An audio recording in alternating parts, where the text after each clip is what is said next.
Hello and welcome to OzLoL Podcast episode 107. My name's Colossus, and this week we're going to be talking about the Worlds Finals briefly, but then we're going to be talking about the absolutely massive preseason changes. Riot didn't waste any time once the dust had settled from Worlds to start putting out all this great new stuff for us to talk about and to be excitedly looking forward to. And to help me talk about all these things, we've got returning from a couple of weeks and from PAX, we've got Stephen Garstone. It's really hot in Darwin. We've got Wombat. G'day, guys. We've got Pixie. And we've got Smart. It's really hot in my room. You live in Dunedin. Yeah, that means my room has to be hot so that I'm right, warmed yeah. up. Yeah. Right, got it. It gets Anyway, to hello, 15 everyone. degrees and Tonight. it's you're like sweltering. And unless we have no Victor with us, it's his birthday, so happy birthday to him.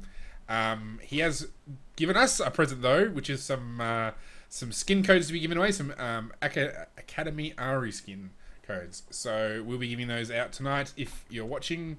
Yeah. So let's get into some of the first a little bit of news. So this weekend, this Sunday night in particular, we'll be assisting our friends at the Trinity Force podcast to do their Extra Life stream. Extra Life is a charity that helps sick kids by giving them games.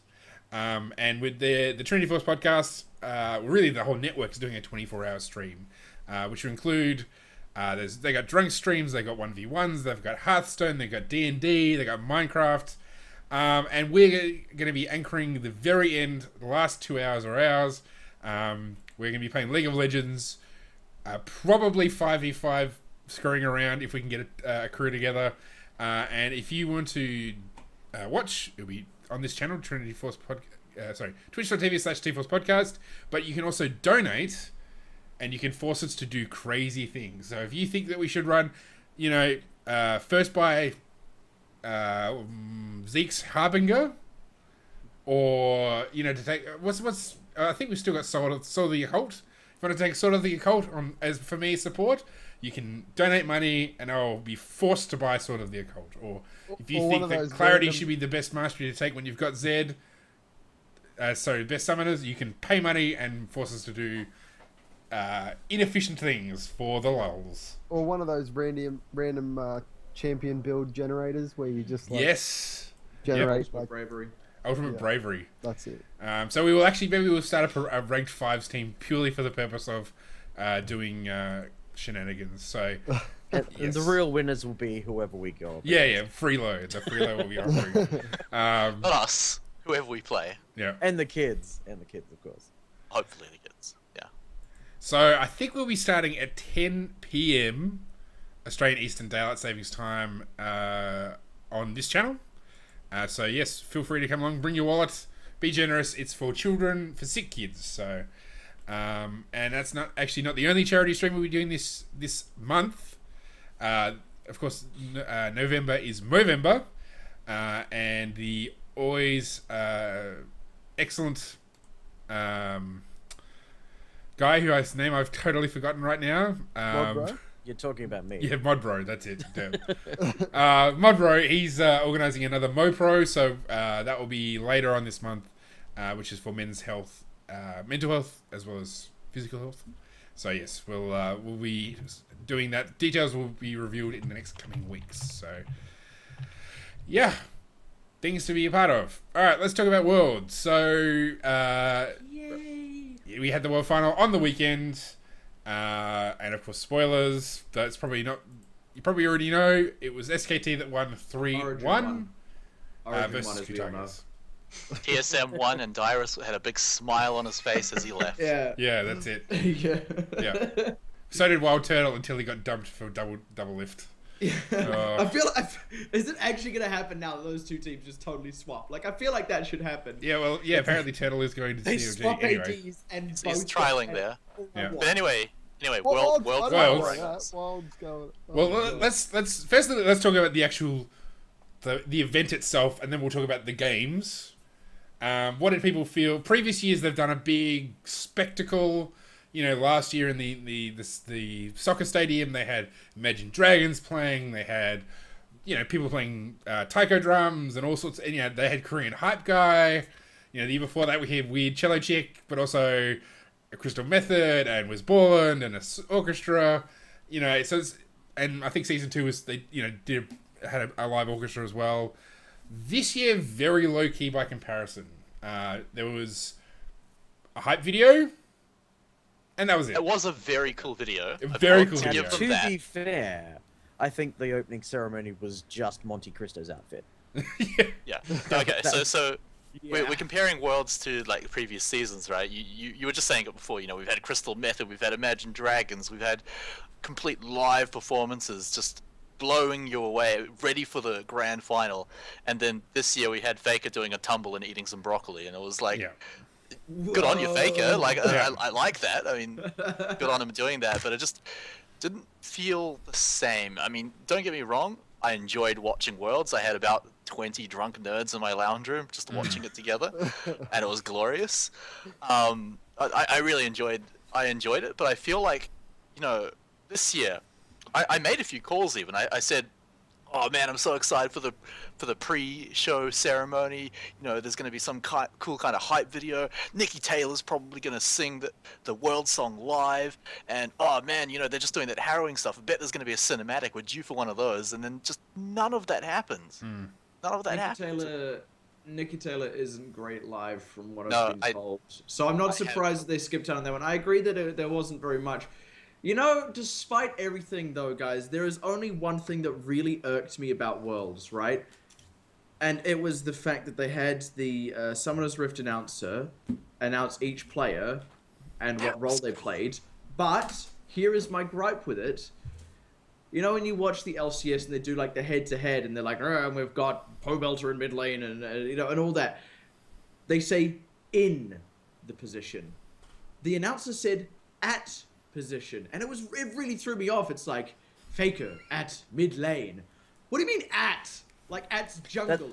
I gotta say that's a pretty high his email standard. address. On top of that, this really freaked me out. Right? I don't know what got me about this, but she was like really like intense with everyone, like all their names, like really overpronounced them as well, like Easy Hoon, and like was really fucking into it. And then she gets all the way up to Bang, and I was expecting like something like really fucking to the point. She goes in AD carry.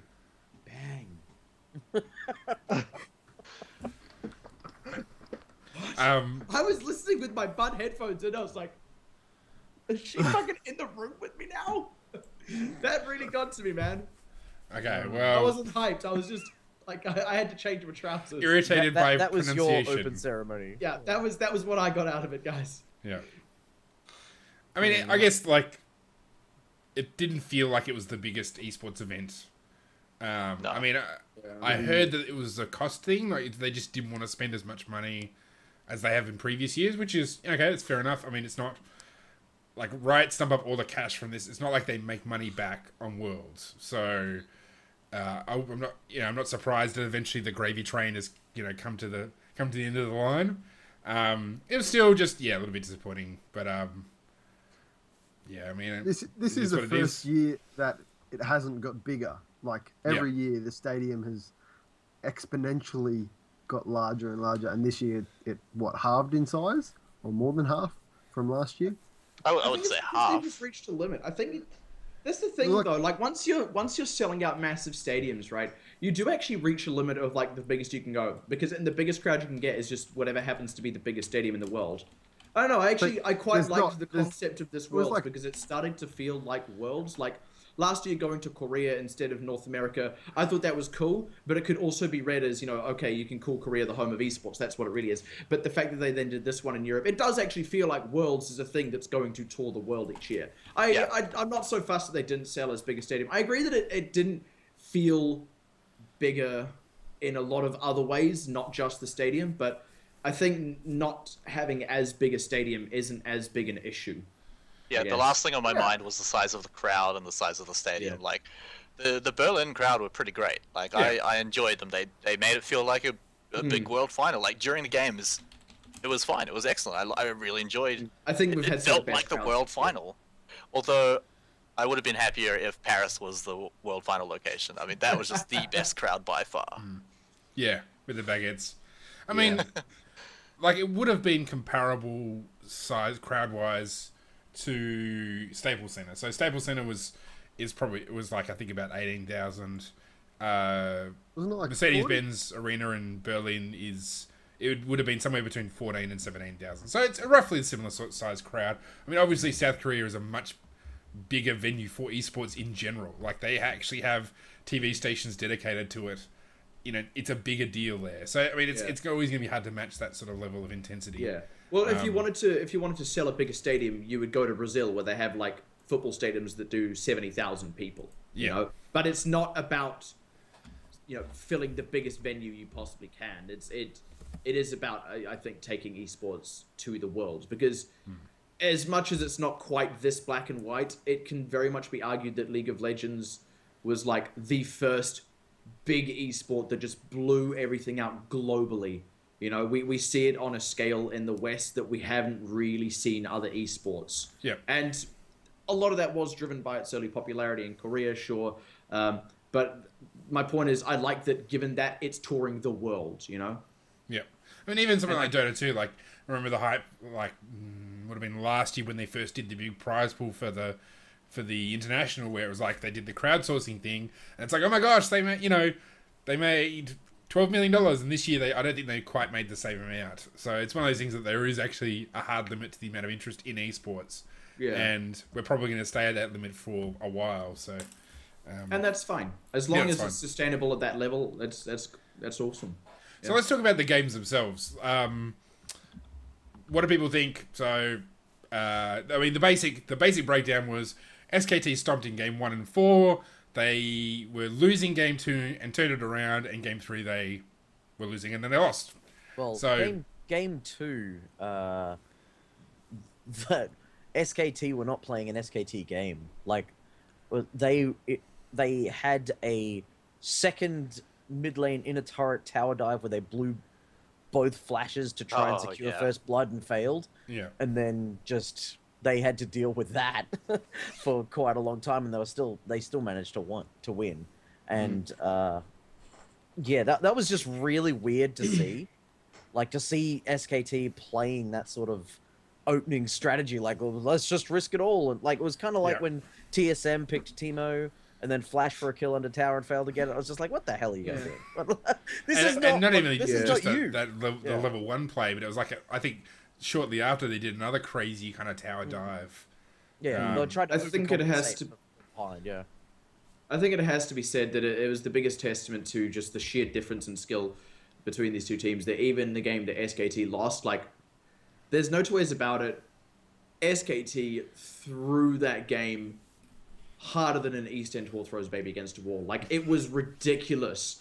It was so, like, it's the sort of shit you see in Bronze, right? Where you have, like, a 5-man level 1 fight, and not even kidding, like, 3 people on SKT went in against all 5 members of the Coup Tigers, died, and then the other 2 members of SKT turned up against the still living 5 members of Coup and went, let's just see if this fucking works. Like, now that we're here, way too late, right?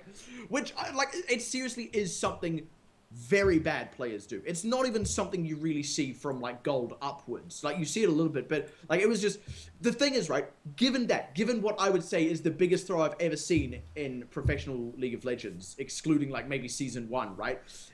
There were still moments where SKT nearly turned it back around. As in, there were still moments where Coup, with a crazy-ass lead, slipped up in closing out the game. Now, it's only because they had such a crazy-ass lead that they could get away with slipping up those times against SKT. If it hadn't have been for how the game panned out early, it wouldn't have been that way. Coup would have been ahead, made a bit of a mistake, SKT would have pounced on it, and we would have had a 3-0. Like, Coup won a game, but I consider this series a 3-0 in terms of the raw skill of these two teams. That being said, I don't know about you guys, this series totally made a Coup fan out of me. Yeah, no, I quite enjoyed it. Attitude, the story is actually a pretty compelling one. Like, their organization literally doesn't exist. The company Coup is gone. It went insolvent. So their namesake isn't even a real thing. Hojin was grinning the whole time. It was just cool. Like, these people look like the happiest clams in the world to get their asses kicked by SKT. Well, I think it's because I knew that second place was the real first place. Because everyone knew that SKT was going to win. Yeah, except for first place. Yeah. And to play on the first world, place, second place was first place.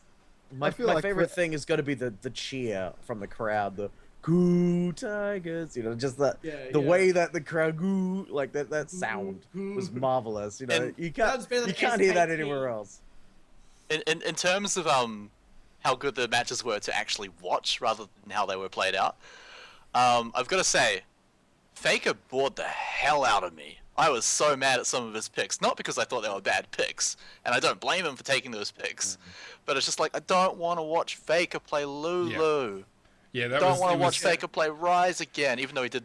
That was actually kind of an entertaining game, but it was just, I wanted to see something crazy come out. Yep. And it wasn't fair. I think the reason we find that annoying is because we all know SKT could have won with like fucking fiddlesticks mid. Like, that's certainly how the series felt. And we're sitting there like, why are you taking the safest pick in the game? Like, I mean, yes, it's the finals, and I'm not saying, oh, just dick around and throw it intentionally, but it's like, you don't actually need to play the safest comp in the world. In fact, teams that are evenly matched don't always go for the safest thing possible. It was underwhelming. Now, I'm not saying SKT have to pander to the fans. I'm saying, in 4 games, could they not have at least done something a little bit different? Well, yeah, except when you've got the title on the line, you're not going to really decide to go all risky unless yeah, but you can play safe things that aren't Lulu. Yeah, but you've also got to remember, like, it wasn't Ku's game to win. It wasn't Ku's series to win. It was SKT's series to lose. That's it. Yeah. And so, like, the result was just expected. So no one's going like, oh, SKT, you know, I can't believe you won that series. What a good job. It's just sort of like, oh, you did your job. That Lulu pick was it really clinched up the team comp. Like, oh, without that, you would have fucking lost. Like, you did what we thought you would do. But if Faker came out and was like, oh, I want a fiddlesticks bid because, you know, oh, we'll just win game 5. And then they lost series because of that. Everyone would be like, Coach Coma, what was that draft? The stark contrast is the Zed footage from last year. Just how many times that's been replayed, like how many views that one clip has got on YouTube, or how many times it's been featured in other videos of these are the amazing things that Faker can do, or this is what mechanical skilled players can achieve in League of Legends when they put their mind to it. But then to put the most mechanically skilled person in the world, and like I don't think anyone's competing for that title at any point, to put him on relatively rudimentary picks. That don't have much in the way of mechanics that they can utilize. Like, you know, so there was some clutch stuff that he did on Kassadin, but, you know, there's not a lot of variety that can be brought out with that. And whereas I think a pick like Zed or a Zir or some of these things where you can get, or even a Lee Sin or a Riven mid, like, you could do some really flashy stuff on those champions. It's not fair to say, like, oh, you're the most mechanically gifted player in the world, so you have to play these incredible, like, mechanically amazing champions every single game. But I think it is fair to say that they didn't need to pick Lulu. Faker can play so many champions as well, if not better than he can play Lulu. Like, They had a reasoning for it, and we can't say that they're stupid and wrong for doing that, but we can say that it was boring to watch. That doesn't mean it's anyone's fault, but it was just boring. I think, honestly, that's more of an issue with Lulu than it is with Faker, but it is just kind of boring. I feel like it's on Ku to do something crazy. Like, SKT was the better team, and all they had to do was play safe, not make mistakes, and they were going to get a lead eventually and win the game. You know, it was Ku that had to really pull out crazy picks and to win. You know. Last time someone tried something crazy against SKT, that was Kami pulling out his Aurelia mid against Faker's Olaf. Yeah, and we all know how that went for him. I mean, sure, Kami's not on Ku Tigers, but still, you don't generally want to go crazy against SKT. But then I guess your point is that, like, you know, you play Olaf mid. You don't beat SKT by playing conventionally. You're right. No, you play safe, and you don't have a chance in the world. You got to do something. Yeah, you pick Lulu. I saw the stats. You pick Lulu and you bore SKT to death. That's how you win. That's a great idea. I mean, I think the great thing for SKT, though, is that the first and fourth games were just demonstrated why they are the best team in the world. So, Like, I think it's one of those matches where we got to see the reasons why they're so hyped, and it's very deserving, and that's a good thing to see. I just thought I'd mention I saw somebody posted the all-time stats of SKT's coach, Koma. So 209 wins to 68 losses, 2 world titles, 4 Korean titles, 1 all-star title. Like, that's pretty good stats. Not bad. Yeah, So he's pretty good at I think we'd be being surprised to see like Faker's, not Faker, sorry, Fnatic's coach, and there's a couple of coaches that have been around a while, and it's interesting to take note of how much influence they actually play. I would like to see the stats for Bubba actually, because I like purely because the members of Cloud9 mentioned that they started doing a lot better when they just paid, they listened to Bubba basically. I'd be interested to see some of the stats like that, of teams that haven't necessarily massively performed, like have all these great titles to their name, but the teams that have had improvements when they've brought on good coaches. I would like to see exactly where and how the coaches play a role. But also preseason changes. Yes, but before we do that, I'm going to paste a skin code in the Twitch chat. So there we go. There's a skin code. Oh, yes, it's mine. Snap it up. Yes, preseason changes. So, now, before we start, there is so much stuff going on in the preseason changes that we're obviously not going to cover it in 1 week. We're probably not going to be able to cover it in 3 or 4 weeks. So it's going to be an ongoing process. So, yeah, if there's something that you particularly want us to cover sooner rather than later, get in contact with the show, Facebook, Twitter, email, whatever. But basically, this week we're going to talk about just the overall kind of changes rather than the specific changes, because there's... and next week we'll start talking about, specifically marksmans and, Rift Herald and item changes. I mean, there's like 400 gazillion item changes, so even just going through that alone is going to be a huge task. So, firstly, we'll talk about one of the changes is how we queue for solo queue, as well as champ select. So, new champ select is going to be very, very different. Essentially, when you now queue up, you select up to 2 positions out of top, jungle, mid, bottom, support, and fill. They then use that to match people. And if you pick a particular position and fill, your priority is on the... So for me, I'm going to go support and fill. I'll have a priority support pick. Is feed one of the options? Can you still do middle feed? Maybe you should ask them. Is fill any different to support? That's real. Then once you get into once the team's been matched, there's a position assignment. So essentially, there's a team chat, and there's like a little mini a bit like the team builder where you can select your position. So essentially, you can confirm your position before you go in and pick your champion, which will cut down on confusion. You've got then pick intent, which in my mind is one of the most genius features. So before you start selecting champions, everybody can express a preference for a particular champion. So before bans happen, you might, I might say I want Leona, so I select Leona. Others might choose different things, and then you go into bans. Bans have been changed, so now the final 3 members of the champ select actually get to make a ban each. So first 2 picks get to choose priority picks, and then you have a ban from you have your bans. So 3rd, 4th, and 5th. So third, 4th, and 5th positioned players all get to ban 1 champion each, and then obviously you have champ select. You actually then your picks, which is 1 per. So basically you take turns. So instead of 1 and then 2 and then 2 and then 2 and then 1, it's technically it does still go 1, 2, 2, 2, 2, but it goes 1 and then the first of the 2 picks and then the second of the 2 picks. I'm not quite sure why they go for that change, but it theoretically still works the same. Yeah. Yes, Okay. There was a video of it, and I recalled seeing the just 1 1 1 1 1 1 in the video. Yeah, But that's what I thought. I was skimming it in all fairness. oh, Yep. maybe I could have been wrong. I don't know. My first thought at seeing it is I think you mentioned something really good there, Carrot. The pure genius of intended pick. I think it's going to make solo queuers a lot more mindful of team comp, and I think actually what's going to happen is a lot of players, maybe not, the I hate saying this, but there are some players out there who are just not very good at League of Legends.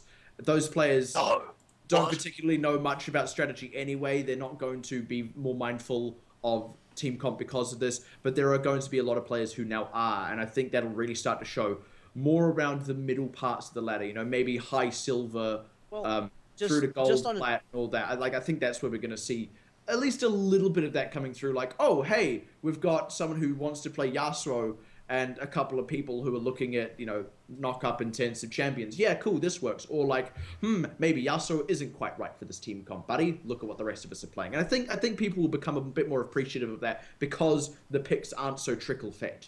I would say it's something very similar to that, but more it's like if someone goes intended pick Jungle Master Yi. It's like there's like a Jungle Master Yi, is it's a very solo queue thing. You see that, you know that guy is going to be out for himself and no one else. And you can then use that information to change your own play style and go, well, what works good with Master Yi? What can I do to adapt to this guy's mental state, or this guy's intended play style? And what can I do to increase my chances of winning that way? Whereas previously, if someone was going Jungle Master Yi, there wouldn't even be a conversation about it. It'd be like, okay, well, I guess he's going Yi then. Yeah. Shit, Yeah, and this also kind of stops like the last one or two people who pick from being totally screwed into a particular thing because like they want to try and fit the team comp. Not that happens hugely often, because it's not like 4 people regularly coordinate their team comp and then one person is shit out of luck or anything like that. But yeah, I don't know. Just wait. I think mostly the only thing I see being an issue though is people who don't talk in Champion Select are still going to be an issue, and that's just not something that will go away with this. And what they'll do is they'll say what they intend to pick, and then they'll pick it, and they'll still be like a fucking brick wall the whole time. But think about how much better this is going to be from the get-go, though. Yeah. Right now, you get into Champion Select, and I say, oh, jungle, please. And then, I'm getting my pick ready, and then the guy above me, like, maybe he's even picking at the same time as me. He just insta-locks his jungle. He hasn't said a word, and I'm thinking, like, oh, no, now I've got to, like, quickly think of something else But he hasn't put Smite in yet, and then he puts it in at the last minute. Yeah, exactly. Like, but now you can see that just right from the get-go, and he might still be a bit of a brick in the game, but it still isn't going to screw me into like a 20-second panic pick on a role that I don't even know which one I'm playing yet. Like it's going to help out a huge amount. I mean, the key problem position will help with that. Yeah, I mean, one sorry, aspect go on, Bat. about this that is exciting is they had for a while. I think Riot has been hesitant to bring Team Builder in as a compulsory thing because they don't want the meta to be set. And I think interesting wording that they haven't called the bottom role ADC. I think that's a way of them saying that over the next 12 months, we're probably going to see more champs like Mordekaiser. And it's not necessary. We always want someone in top, someone in middle, someone in bot, and a jungler, and a support. But the support doesn't necessarily have to be bot. And, it's not as hardline ADC and support in the bottom. Yeah, the only thing I think they're going to struggle with is right now, Marksman is the only thing that is both a role and a type of champion. I guess you could say the same of support, but for the most part, it's the only thing that is both a role and a type of champion. So top lane, you could call it a role, but there's fighters, bruisers, tanks, assassins, mages, and same with mid lane, there's assassins, mages, you get the odd marksman in there as well. And now with the likes of Kindred, we actually do have some marksmen that go in the jungle, but the role that is what we currently would call AD carry in bottom lane kind of needs to get its own name so that things like marksman and then Mordekaiser can coexist in that role. Well, without not necessarily. I mean, because Mordekaiser isn't a marksman, but he does go into the role that marksmen normally go into. You can kind of just be a makeshift marksman if you don't have another one somewhere else right now. That's just how it works in this meta. But as we move into the next one, you say marksman needs to be like, well, it's a role as well as a class of champion. it's going to be all over the map right now. I mean, you say like, oh, top lanes, fighters, bruisers, and whatever. Marksmans are going to be in mid lane. Quinn's one of the ones that's going to be focused on that. You've already got Kindred in the jungle. Graves, I've seen, has a stupendous jungle. It's actually excellent. Yeah. His auto attacks knock back the creeps. It's mental. Yeah. Obviously, that's what I'm saying. That's what I'm saying. We need a name for that position of bot lane that is not marksman. Like, so we need to have a name that is something other than marksman or AD carry. Bot lane, because lane carry. Yeah. Like, well, it is. That's what I'm saying. Yeah. That's what Riot's changed it to. It's yeah, fine. like I think they're trying to avoid the term carry altogether, but marksman isn't quite right either. Like, it needs another name altogether, and I don't know what that is, but it definitely needs another one, because marksman, given that it's a role, is dishonest, and I've never liked calling a particular role carry, because we can already see the mentality that's evolved from that when, you know, AD carry mains have been called carry for however many years, and then suddenly they're not like the center of their team anymore in the more recent metas, and a lot of them have struggled with that. But See, I think marksman is a fine definition for a champion that picks up attack damage items and auto attacks for their damage source. From range. So that should definitely, from range, absolutely. Yeah, that name is totally that fine should be the definition of which we're looking at. That's all we need. What the separation needs to be is that you don't necessarily need to put the marksman in that spot. Yeah, like, I'm not saying the name marksman as in the role, like the champion definition, like marksman as in bruiser, fighter, assassin, marksman. I'm not saying that marksman needs to change. I'm saying marksman in terms of top, mid, jungle, support, marksman. That marksman needs to change. I think well, it has. We can keep talking about this, but I don't think it actually matters, because in the end, they've picked the term bottom, and that's fine. And even if there was something, like, I don't think the way they've set it up is sort of shoehorning a particular meta. So I don't think we should get hung up on something they haven't actually done, because they haven't done it. What I wanted to bring up is one of the key things I think this new system does is it cuts down on player frustration with solo queue, with champion select. Like, it's even, you know, which I think is a key thing. Like, stopping people being on tilt before you even start the game is a great thing. And what I really love about this system is that it more or less abolishes that. Now, the only real frustration will come from people picking stupid champions in roles that they, you know, what people perceive to be stupid champions. Like, if somebody picks Yi jungle, I'm still going to groan. If somebody picks Yasuo mid, I'll still think they're a tryhard. You know, it doesn't eliminate that, but mostly by organizing people based on their preference for their position, you're essentially getting rid of 99% of the frustration of champ select, which I think is great. Yep. So speed the whole process up. It's going to be great. Yep. Yeah, so this is going to tie into the next thing that got announced, which is improvements to the rank system. So you've already heard about the team builder draft, how that's going to be the new system. But what they're also implementing are two features which are a little bit contentious. Yep. So if you haven't heard them, brace yourselves. The big one is allowing more than two people to duo queue. If I had a webcam, you'd see me doing quotation marks. Yep. You know, you can have 3-man, 4-man, up to 5-man parties in the same ladder as solo queue. Yep. And you can all queue together. It's completely separate to ranked lives. And the reason that they're allowing this to go through once again is because previously, when you duo queued currently, you would get matched up. If there wasn't a duo on the enemy team, then the average MMR of the enemy team would be a little bit higher, because they're making up for you having communication between your buddy. But now, with the new multi-queue system coming out, what they're planning on doing is making it sure that it's almost always going to have the same amount of pre-made teams on each team, right? So, like, let's say you queue up as a 3-man team, you get 2 solo guys on your team. You're going to go up against the exact same thing in 95% of cases on the enemy team. Question on that. Does that mean that queue times are going to go up?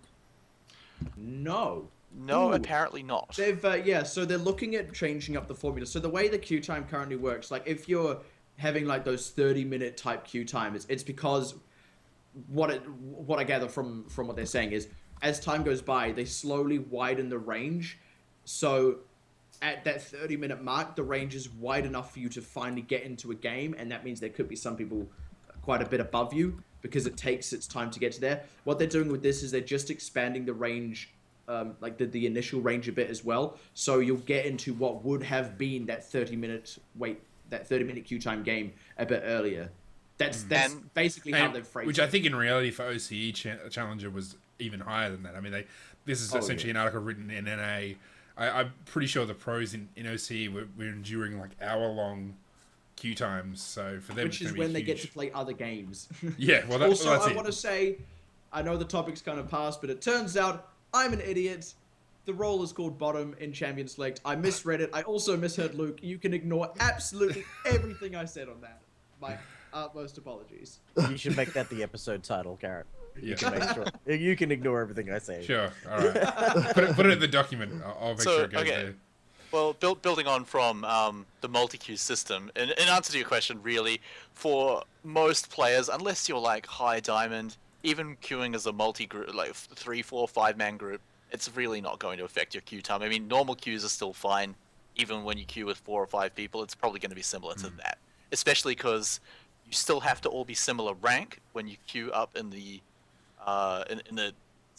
non-ranked 5s ladder. I don't know what to call it now because it's not solo queue or duo queue. Yeah. Well, it should be ranked. It's your solo. Yeah. It is your solo queue. Yeah, I guess solo queue because you've got your solo rating. But yeah, no, like it's you still have to be similar ranked. I'm guessing the same restrictions as now, so like 1 league difference. So if anything, the matchmaking is going to be easier than your normal queues. And for me, they're not that quick, and for the majority, I mean, they're not that long. And for the majority, I don't think they're going to be that long either. The next thing that they're improving on the rank system, it's going to sound a little bit catering to the casuals at face value, but I've got a bit of an explanation for it anyway. It's what they've called the promos helper, where if this is only applies from Gold 1 and below, by the way. If you get to a promo series, everybody here. Yeah. Hey. Smart got into plat last week. Did he? I didn't realize. Oh, congratulations. That's right. I'm platinum. Anyway, so you peasants will have to deal with this system from now on, where you make it to a promo series, and apparently this includes your best of 5 to like the entire new league as well. If you fail that promo series, and you manage to get back up there again, you automatically have 1 win towards it already. Now, at face value, like I said, that sounds really catering to the casuals, like, oh wow, all these people are going to start flooding into silver and then into gold, and it's going to be wacky. But you've got to think about it, like, right, people are generally going to be sitting where they are after a large amount of games, right? 1 win in your promo series that you've already shown that you can make it to isn't going to be that big of a deal. And the key fact, the thing that really drives your ladder climbing is actually your matchmaking rating, which is that hidden value that people like to boast about. And you go into your promo series, you don't have to get 1 win to move into the next division, right? You've already got that win, but it doesn't add that onto your matchmaking rating, right? So that's already 1 game that you're missing from that. And so people saying all these stories like, oh, all these people are going to flood into gold from silver when they don't belong. You've got to remember, like, to do that, let's say a silver 5 guy is unfairly going to get to gold. You know, he's going to have to go through 5 promotion series. Each time he's going to have to get to them, fail them, and then get back to them. And at the same time, you know, that's losing a few games in the process, right? But he's also missing out on one of the wins in 5 whole promo series, right? Which is also, like, that adds up in matchmaking rating, which is going to make his climb even harder, which means he's going to have to win even more games. So, honestly, from the sound of it, also means that people will be being demoted immediately after being promoted. Well, no, that's not quite how that works. But it's interesting actually. Not immediately. Smite and I were talking. We talked about this a little bit earlier, and the thing we sort of realized is, let's take a look at those bottom 3 divisions. That is where the overwhelming majority of the player base sits right now. The ELO system works, let's say, within a 95% margin. So 95% of the time, a player is where they belong. 5% of the time, a player is consistently unlucky, and this is going to help that player. It just skews the luck a little bit in their favor. The other 95% of people that were not good enough to get out of their promos over and over again are still not going to be good enough to get out of their promos over and over again, right? Except for maybe 2% of them. Like, there's going to be a very, very small number of people who are not where they belong, because they got a little bit extra lucky because of that extra free win. But they're not going to be far off from where they belong anyway. And actually, Smite brought up a pretty significant thing as well. If they're not really good enough to stay in that division, then they will just drop back down. Yeah. And they can get the extra win again when they go back into promos, and maybe they just bounce between those two divisions. But generally speaking, everyone is going to be able to end up where they belong. And the people that do legitimately have some bad luck in their promos, or just you know, because it can be hard to get 3 wins in a row sometimes. Like, sometimes you are just so unlucky, and because they're so far apart, it's not like you're doing, you know, you do a promo and then you go straight into your promos again and straight in again. It's like, it takes a fair while between them before you get to basically run that luck again. I know luck is a bad way to put it, but this is only going to help a small number of players to just push them past that cusp so that they can then carry on forward. I think this would have absolutely made a difference for me last year. Like, season 3 I got to silver. Season 4 I was basically stuck in. I had repeated issues getting out of bronze 2 because essentially I'd go into my promos and I had terrible luck. And you know, so I'd go 2-1, 2 losses, 1 win. You know, that took me forever. Finally into bronze 1. And I went to my promos to get into silver 5, I think at least 5 or 6 times, probably about 7 times. And had I had that win, and it was almost always, I played the 5-game series and you know, 1-2, lost 3. Like, you know, and so for me to have had that 1 win to begin with, I would have actually made it into silver. And not tearing what little hair I had out. So for me, I wish this had been around last year because it would have made a huge difference. Exactly. And I think that's exactly what it's good for. But what it's not going to do is what a lot of people are afraid of, which is like flood gold 5 with a bunch of scrubs that don't deserve to be there because they kept getting free wins and all their promos. Like, that's not how it works, because let's get real, right? If a bronze 2 player magically ends up in gold 5, it's because they were good enough to win through bronze 1, silver 5, 4, 3, 2, 1. All of the promos in between, right? It's not going to be the 6 free wins they got that get them there. It's going to be their skill. Well, I would can we get a Wombat? Because he wanted to say something and I cut him off. I don't think anyone's saying they're going to get through that many leagues. I think like 99% of the time, this is just going to reduce frustration for the people that is in their same promos for the 6th time, and they're like about to smash their head against a brick wall. It just gives them that tiny little bit of an extra nudge to be able to get in. Well, I mean, the thing is, like, we just debunked all... Oh, sorry, Stephen, this will be really quick. The thing is, we just debunked pretty much all the bad things about it, and the positive in it is it makes people feel better when they're going into promos. Even if they've already lost 1 in their best of 3, they still have that 1 win, so they still don't get that ladder anxiety. And there you go, Stephen. Yeah, I just want to point out that bronze, silver, gold, all the way up to the top, those... where the divisions lie...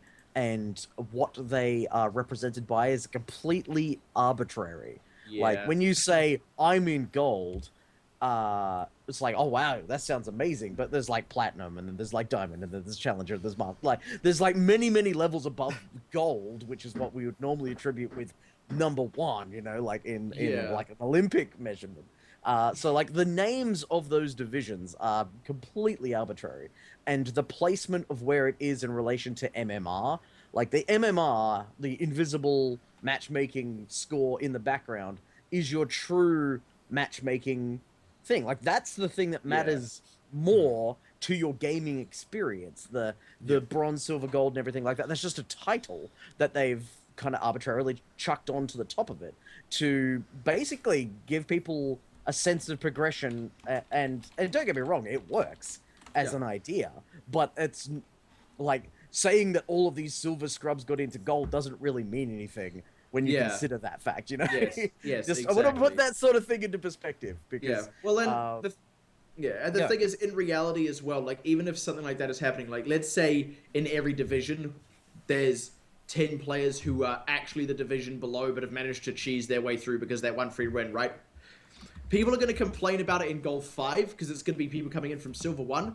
People in Silver 3 have nothing to complain about because it's just people coming in from Silver 4. Like, the difference between, like, Silver 4 and 3 or, like, Gold 4 and 5, like, it's actually really fucking minuscule. The only time people are going to pick it apart is between Bronze Silver and Silver Gold. And even like you just said, Stephen, that's in reality almost just as arbitrary as all the others. And then, let's get real, the only time it really starts to matter between the divisions within tiers is when you get all the way up to Diamond, because Diamond 1 and Diamond 5 are fucking leagues apart. Yep. That's the only place it really matters, and that place isn't somewhere this queue is even going to apply. Well, just on that that train of thought, like a Wood 5 is kind of a joke league that everyone's kind of, oh, you're back in Wood 5, or I'm so bad I'm in Wood 5 and everything like that. That could very much be just another arbitrary league. Yeah, like, there could be like ridiculous copper. material 5. Yeah, exactly. Like it could be like an entire, like another 10 ranks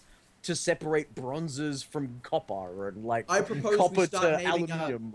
I propose we start naming our leagues after Fall Out Boy songs if we're going for arbitrary titles. Yeah. No, but like, they're quite long. Yeah, like if you had, that'd be great. Like, I'm like a lawyer with all the ways I'm trying to get you off tier. Like if divisions below bronze existed, it would be no different to what we're doing at the moment, apart from what we recognize as valuable metals and how we determine their value and everything. Like, I mean, the other thing that's stopping people from climbing above where they should be is they're still clamping. So, you know, if you manage to get into silver, you don't belong in silver. You know, eventually you're going to get clamped until you improve your MMR. Explain clamping. What's the definition? Oh, so basically when you're MMR, like, essentially it's when you get very little LP on a win and you lose a lot on a loss. So, you know, for the ordinary person, if your MMR is essentially matching your actual rank, like your actual division, you'll basically lose 20 or so LP on a win or a loss, you know, roughly about that. If your MMR severely below your current division, so if you've essentially got Challenger MMR and you're in Bronze 5, you're gonna get a ton of LP on a win and very little on a loss. Silver, that's what's gonna happen. Yeah. So and what happens is if you were to start winning games, but your MMR is lagging, you'll get to the point where you only get a couple of LP on a win, but you'll lose 30 or 40 on a loss. So if by some chance, you know, some Bronze 3 scrub manages to scramble his way into gold, well, he won't get to gold. He'll get to sort of mid silver, and his MMR, he'll have to win more games to get his MMR to the point where the clamping goes away. So they still have systems essentially to keep people roughly where they belong. But I think ultimately, Steve, you're right. It's the MMR that matters. That's what pitches you at the right players, and in the end, that's what makes the game fun or not. So, yeah, well, it's cool. The thing is, like, it's like what I final words on this topic. Right at the top of this topic is like the overwhelming majority of the player base of League of Legends is gold and below, and by below I am including unranked as well. That is where most of their player base is, and Riot wants to keep most of their player base happy. You know. It's that simple, right? I see absolutely nothing wrong with this. 10-10, good shit, Riot. And there's this thing aside that I want to mention there. A lot of people get quite salty when they feel that Riot isn't doing much. I think we've brought up this as well, you know, the reasons Riot kind of keeps quiet. They bring it up as well, the reasons they keep quiet about certain things. And it does frustrate me when people are like, Riot, why haven't you done this thing yet? Because then what happens is we get something like this where they drop all of the things we've been asking at once, and then a couple that we weren't even asking for that are great ideas. Like, I hope that this almost sets an example for people so they don't in future go like, Riot, why haven't you done this thing yet? I hope this gives people more faith that Riot are working on the thing that they want. They just can't say anything yet. To be fair, I did say that we needed a matchmaking system like this back in 2002. Sorry, 2012. 2002. Wow. 2002, man. Steven the Prophet. 2012. I was 7 years before the game actually comes out, and Steven makes a prediction of what's going to happen in 2015. Oh, yeah. He's playing, like, Brood War 5s. Yeah. He's like, man, this MMR could be really improved. We really need Riot Games to, like, change the way this matchmaking system works for a game that I'm not even playing. If you think back to, like, World of Warcraft's 5-man queuing system, where I'm going to queue up as either a healer or a tank or whatever, like, you know, that was a brilliant system when it first came out. Like, why it's taken so long to introduce into a game of League of Legends. Well, that's because dungeons were impossible without a tank or a healer, whereas you can mess around with things in League. Sort of. I also think there's other things to do with the history of Riot and how they view themselves as a company. Like that's a whole big can of worms, because Riot are a very interesting company in that regard. and they're a very fresh new company, all things considered. No, but I wasn't great. It was just more of a question. Why has it taken so long for such a change to come in? Hey guys, they have actually answered that question. Let's talk about the social. The social. Well, first, I want to mention that there's a alpha client, new client coming. It's going to come out in alpha. Righto, please give us access. We can't talk about what that is because they haven't given us any details. But let's talk about the change with the clubs and the parties and the League of Legends app. So there will be permanent clubs. So essentially, they're getting rid of the groups as we know them. They say clubs are player-named, player-organized, and player-controlled social groups. The idea is to help you grow the amount of available friends at any given time, so you can head to the Rift with the right teammates. There's a persistent chat room that lives across login sessions for all club mates. This social hub facilitates friendships and naturally provides a place to organize games. Club leaders wield a full set of moderation tools. Yes! Allowing them to invite or kick members at any time. Leaders can share the management burden, unlocking invite and kick powers for chosen officers. At launch, clubs will max out at 100 members, but will likely increase that as the number over time. So I'm really excited about this. 100 maximum. Why? 100 seems a bit small. Yeah, like the maximum friend list you can have at the moment is 200. And that's not even for people you play with. Like it might be like, you know, oh, that's my friend's wife, or, you know, that's a guy I used to play ARAMs with, but don't really anymore. Like, and you have to come back. That's a guy who added me because I'm shoutcasting his game every game. Yeah, or something like yeah. Or it might have been I was hosting a tournament a while ago, and I have all the team captains on my friends list from back then, but that's no longer relevant because I don't need to invite them to games anymore and all that sort of stuff. Like, so, but the 200 friends list fills up pretty quick. Now, if we had an OzLoL community, and I'm sure Carrot's going to get to that sort of like if we had our own, like that 100 would fill up pretty quick, you know. And like as a moderator, would we have to be going to go, oh, that guy hasn't been online in like 8 days, so what do we do? Well, it's probably like, just to you know? It's probably just to avoid any online. like server issues, like just to, you know, like with a lot of things that most gaming companies do when they start a new feature, they restrict access to it just to make sure that it runs smoothly. If the number was 256, I'd be with you, but 100 is just well, random. Nevertheless, 100 is where it's at. So maybe 255. But anyway, as zero people. as a club president at my university, you know, I'm also really excited about this. You know, it feels exactly like if you just took guilds from any MMO and put it right into LoL, and it works perfectly. I mean, you've even got your little club tag that you can have. Fan tag. I think it's really cool. Like it'll be really good for like anyone that's in your club that wants to maybe meet some new friends or just looking for a game to play. Like it's exactly going to do exactly what it intends to do, and it's going to do it very, very well. And I got a bunch of friends that paid money to change their name to have their clan tag at the start of their name in LoL, which is like, it seems like this is going to just fix it. So you can join multiple different teams and you can swap your clan tag out for whichever group you're a part of. The thing I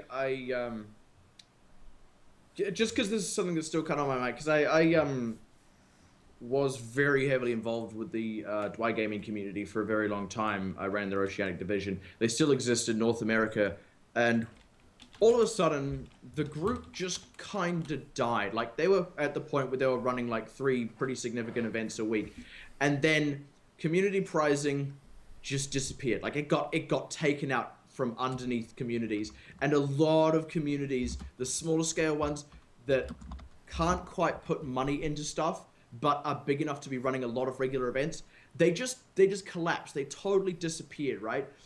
And those communities were quite important as a middle ground between, you know, the 5 to 10 friends dicking about and playing League, and like the you know, aspect of gaming, have money to spend on event kind of groups, right? I feel like this is really cool, but I feel like there's just a bigger issue with communities in League of Legends that hasn't been discussed or fixed at all. I think this is cool, and it does a lot of cool things for groups, but I actually feel like what this is going to truly do in the long run is going to just it further expose this gaping hole in community progression now, insofar as when a small community starts to get bigger, it reaches a critical mass where it just collapses when it's too big to just be a bunch of people that know each other and too small to be able to put money into prizing to keep people involved in the community and to run cool events. I think there's a really big issue there. I really do. And I maybe it's just a side thing. I know it's kind of unrelated in a way to a lot of the preseason reveals, but I think some more attention will end up being needed to be paid attention to that, because a lot more people will be getting involved in groups. Yeah, well, I mean, if it does reveal something like that, then they can adapt it. Have faith in Riot, as you say. I mean, I think from my perspective, I do have faith in Riot. It's just been unaddressed so far. Like it's something the community hasn't seemed to talk about. Didn't talk about much when it happened. Hasn't talked about much since. It's only been the people involved in like these particular, like the admins of these groups that have gone, yeah, we've been kind of shafted. It sucks. All the players, they're just still going to play League of Legends with or without the group, right? There's a certain camaraderie that did get lost somewhere along the way there. It's been a bit rough on some of those groups. Okay. So what were you saying, I mean, Kat? I think from our perspective, is that it's like that we haven't got that many people in the OzLoL chat room at any given time, just because we don't for whatever reason. And it's because what I like about the persistent chat is that when people come in, we can actually, combined with the League of Legends app that will actually allow you to communicate at any time, it'll actually allow us to actually plug in with people who jump in when we're not there and still be able to chat with us and still be able to communicate and still get people involved. Because, and with the moderation tools, hopefully there'll maybe even be like a chat bot you could add in. Like, that would be great, because then you could just do so much to get people information, get people on board, let people know about the show, let people know about the network, let people know about Extra Life, anything, all of that. So it's I'm really pumped for this. Yeah, and it could well be that it actually ends up fixing the exact problem I've been talking about, because those sorts of communities are able to maintain themselves on that ongoing communication. That could well be the case as well. I feel like there won't be middle ground, though. Either it's going to fix that particular section of communities, or is going to make it worse. But it's still really fucking cool. Yeah. I'm psyched for it. I really am. Like, as much as I've been griping about this one thing, it's probably because it's something that's a bit close to home for me. But this is such a cool feature. It really is. I mean, it's just, I think it also will be interesting to see where they go with the new client, because they specifically mention the social side of things as a feature of the new client. So, yeah, I really think that that will, like, that, because clearly, I mean, it's clearly a focus of Riot to get people playing together. Like, they talk about it all the time, all these new features in solo queue, in, all the loot crates that we talked about, that's tied into group play. So group play is a big feature. So I know it means that whatever they do, it's going to expand the level of the ability of people to connect. I don't know if we didn't actually talk about loot crates. What a segue, Carrot, is what I mean to say. Yeah, okay. Actually, I think we're about done. I think we've reached an hour, so... Loot crates, though. Loot crates exist. You play games, you potentially get loot crates, you can unlock cool stuff, sometimes permanently. All right, if you play with friends, you're more likely to get better stuff. Woo! Yeah. Loot crates. Yeah. Next thing, we're going to get TF2 hats. Yeah, oh yeah. Our champions. Except for Caitlyn, who's going to get wigs. Okay. Maybe she can get a hat that extends even higher. I feel like that's someone's job at Riot. It's like, all right, what fucking dumb cat can we give Caitlyn for her next skin? Yeah. I don't know. How about a police hat that's 10 feet tall? Like, can we just get fucking Dr. Seuss Caitlyn over and done with? Can we just get that out of the way? That's something that needs to happen. So you got one more code there, one more skin code there. We do, yes. So here we go. Final skin code. Boom! Done. Okay. Catered. All right. So, just a reminder, Extra Life this Sunday night from 10 p.m. Australian Eastern Daylight Savings Time. We'll be streaming. Don't know what we'll be streaming yet. If you want to be a part of it, hit us up on Twitter, twitter.com/OzLoL Podcast, or on Facebook, facebook.com/OzLoL Podcast. Or you can just talk to us if you see us in the client. We'll be organising something that involves streaming, goofing around, and bring your wallet if you want to watch. The money goes to help sick kids. Assuming your wallet contains your credit card. Yes, that's it. Yes. And you can donate to make us do dumb things on stream. I don't think there is necessarily a limit to what we're not restricting the sorts of requests. So and it's the sort of dumb stuff that Carrot doesn't do normally. Yeah, nothing that breaches Twitch's terms and conditions, but anything else short of that will do. No one donates say, hey, Carrot missed the next skill shot, because he'll do that anyway. Yeah, that's easy. All right. I don't know why I decided to pick on you just now. No, it's fine. Saying I'm going to miss a skill shot is like totally legit. Well, what you can do now, right, is if you miss a skill shot accidentally, you can just say thank you for the donation. just pretend that someone asked. That's hilarious. There might even be prizes. They're talking about handing out prizes as well. So I think if you can correctly guess how many skill shots Carrot will miss in a game, you guessed it. All right, that's it for this week. Yeah, we'll be back again next week. We'll be talking about more preseason stuff. And yeah, that's it. Good evening, ladies and gentlemen.